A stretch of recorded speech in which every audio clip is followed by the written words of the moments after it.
هر څوک لالونه دي 2 روپۍ پې نه کېږي.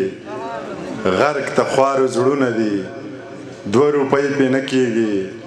واخله پکوړو والا رزق لای کڅوړه کا خخه کتابونه دي 2 روپۍ پې نه کېږي. تا سره مرمۍ وې نو څومره ګرانې خرڅې شوې. ما سره ګلونه دي 2 روپۍ پې نه کېږي. یو جیب مې د واوا ډک بل د ډېر ښه ډېر ښه دی. څومره ښه شعرونه دي خو 2 روپۍ پې نه کېږي. بسم الله الرحمن الرحیم. د دغه غونډه چې چا را جوړه کړې مخکې خو به د هغه مننه وکړم ولې چې دا شاعران دومره تکړه نه وي چې دومره ډېر خلک راټول کړي او داسې پروګرام ورله وکړي. غزل مومند او کاروان مومند صاحب ته د کتابونو په چاپ کولو باندې مبارکي وایم. مشر نثار مومند صاحب ناست دی، عباسین یوسفزی صاحب ناست دی. نو چېرته چې عباسین ناست وي نو بیا زمونږ غوندې واړه خلک نه په کتابونو خبرې کولی شي او نه د چا په شعرونو خبرې کولی شي. نو شعرونو باندې هم خبرې د چا نشم کولی، په کتابونو هم خو ډېره مبارکي ورته وایم.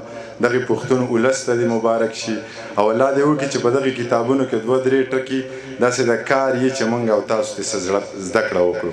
ډېره مننه. یو څو شعرونه درته وایم چې نه تورې نه نیزې مه ډاله او زغرې راوباسه. نه تورې نه نیزې مه ډاله او زغرې راوباسه. پښتونه مه پردي جنګ له لښکرې راوباسه. الله درله د سرو سپینو نه ډک وطن درکړی، تکړه شه له دې غره نه ملغلرې راوباسه. الله درله د سرو سپینو نه ډک وطن درکړی، تکړه شه د دې غره نه ملغلرې راوباسه. دنیا سپوږمۍ ته وخته وس لمر ته لاره ګوري، ته کښېنه په خبرو کې خبرې راوباسه. دنیا سپوږمۍ ته وخته وس لمر ته لاره ګوري، ته کښېنه په خبرو کې خبرې راوباسه. د ښاره چې درغلی وم بنګړي مې ودروړي، د کلي نه راغلې ګورګورې راوباسه. د ښاره چې درغلی وم بنګړي مې ودروړي، د کلي نه راغلې ګورګورې راوباسه. دغه څو نور شعرونه چې نه پکې ورځ بې خطرې ده او نه شپه لاليه. څه درته وکړمه د وران وطن قیصه لاليه. څنګه درته ووایم چې څومره یم خوشحاله پکې. بس د خبرو نه مې واخله اندازه لاليه. د دې ولس نه مې امید د انقلاب ختم دی، سره د واړو تکبیرونو ترې وځه لاليه. منیر شاکره تا د خپلې برخې کار وکړو خو ما په ټپه ویښ نه کړه تا په کلمه لاليه. مننه. منیر شاکره تا د خپلې برخې کار وکړو خو ما په ټپه ویښ نه کړه تا په کلمه لاليه. ویلې منیره ستا قیسې ډېرې دي نیمه شپه ده، زه درنه لاړم ستا هم په مخه ښه لاليه. دغه زوړ نظم درته وایم چې پیغله پښتنه واوره، غوږ کې د قیصه واوره. خط چنغول ته څه لیکي، خال پکې د زړه لیکي. زه له خیره ښه یمه، سم د مور او پلار دي، وروڼه دې خدای ښه ساته، ښه مې تابعدار دي، خویندې دې هوښیارې دي، شکر دی په لارې دي. هېڅ ارمانې مه کوه کلی زړې لارې دي. غم زما بې غمه شه، یمه دې په تمه شه.